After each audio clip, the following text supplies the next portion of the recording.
Firstly ఇక్కడికి వచ్చిన media వాళ్ళకి అండ్ చీఫ్ గెస్ట్కి అందరికీ thank you for gracing this event.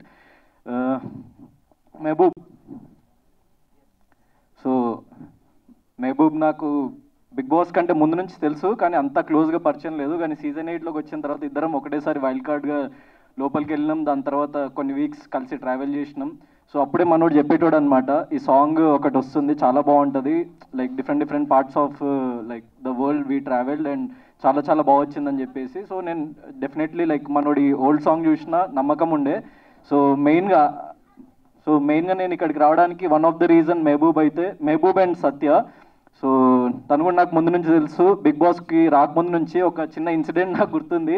So big బాస్కి వెళ్ళకముందు నేను అంజలి అక్క వాళ్ళ ఇంట్లో కలిసినప్పుడు, ఎందుకు వెళ్తున్నావు, వైల్డ్ కార్డ్గా ఎక్కువ స్కోప్ ఉండదని చెప్పేసి అన్నది.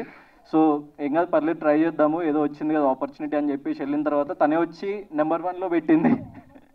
ఏంటి, సో తనే వచ్చి నెంబర్ 1లో పెట్టేసరికి అక్కడ నాకు యాక్చువల్లీ ప్రాపర్గా కాన్ఫిడెన్స్ వచ్చిందనమాట. అంటే అరే బయట బాగానే వెళ్తుందిలే, గ్రాఫ్ బాగానే వెళ్తున్నట్టుంది, ఎందుకంటే తనే చెప్పింది, తనే ఫస్ట్లో పెట్టిందని. Thank you Satya for that.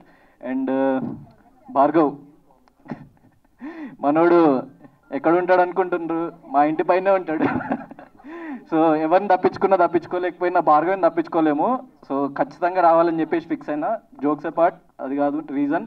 నేను భార్గవ్ని కలిసిన ప్రతిసారి మనోడు ఒక మాట అంటుంటాడు అనమాట. అంటే జనాలకి బోర్ కొట్టేసింది మ్యూజిక్ వీడియోస్ రెగ్యులర్ ప్యాటర్న్లో చూసి. సో ఏది చేసినా కానీ చాలా కొత్తగా చేయాలి, చాలా డిఫరెంట్గా చేయాలి, ఇప్పటి వరకు మన తెలుగు సినిమాలో చూడండి కైండ్ ఆఫ్ అటెంప్ట్ చేయాలి అని చెప్పేసి నేను ట్రై చేస్తున్నా బ్రో అని చెప్పేసి నాకు ఆల్మోస్ట్ 2-3 years బ్యాక్ నుంచి పరిచయం మనోడు. సో అక్కడే మా ఇంటి పైన సేమ్ అపార్ట్మెంట్ మేమిద్దరము. సో కలిసినప్పుడల్లా చెప్తూ ఉంటాడు, రెగ్యులర్గా అప్డేట్స్ చెప్తూ ఉంటాడు. సో ఐఎమ్ వెరీ హ్యాపీ, ఎందుకంటే తెలుగు ఇండస్ట్రీలో లైక్ తెలుగు మ్యూజిక్ ఇండస్ట్రీలో one of the best song అవ్వబోతుంది ఇది, నో డౌట్ ఎట్ ఆల్. ఎందుకంటే నేను చాలా మ్యూజిక్ వీడియోస్ చూసిన ఇప్పటి వరకు.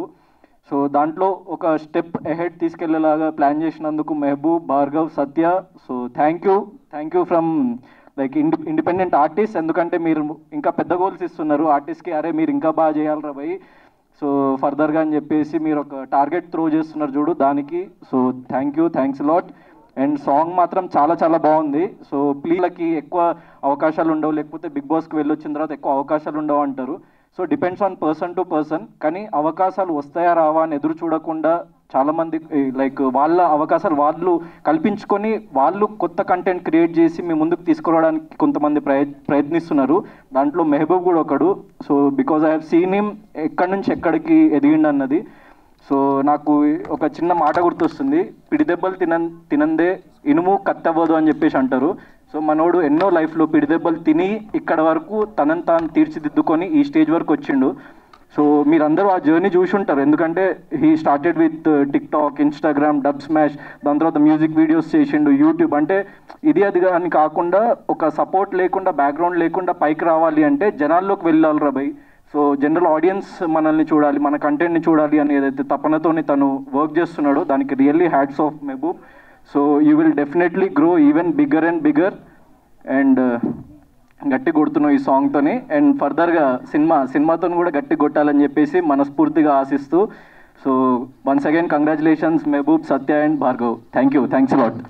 ఆదరించండి. థ్యాంక్ యూ గౌతమ్ గారు, థ్యాంక్ యూ సో మచ్.